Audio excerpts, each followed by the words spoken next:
दुधाचं आणि साखरेचं प्रमाण ना एकसारखंच ठेवायचं, 1-1 वाटी मोठी आणि अर्धी वाटी रवा आणि अर्धी वाटी वितळलेलं तूप घेतलेलं आहे.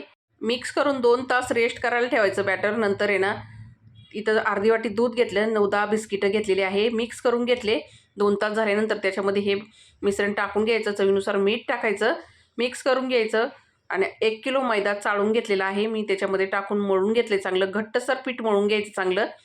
आता इथे आहे ना, हे परत अर्धा तास रेस्ट करायला ठेवलं होतं पीठ मी. नंतर एक उंडा घेतला, पोळपाटावरती लाटून घेतला. जास्त जाड पण नाही, जास्त पातळ पण नाही, अशी मध्यम-मध्ये पोळी लाटून घ्यायची. नंतर सुरीच्या साहाय्याने चौकोन कट करून घ्यायचा.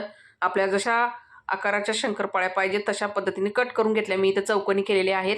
साईडला तेल गरम झालं, त्याच्यामध्ये शंकरपाळ्या सोडून घेतल्या. स्लो गॅस ठेवून ना आलटी-पलटी करून गुलाबी रंगावरती शंकरपाळी चांगली फ्राय करून घेतली. तर मंडळी एकदम बिस्किटासारखी खुसखुशीत शंकरपाळी तयार होती.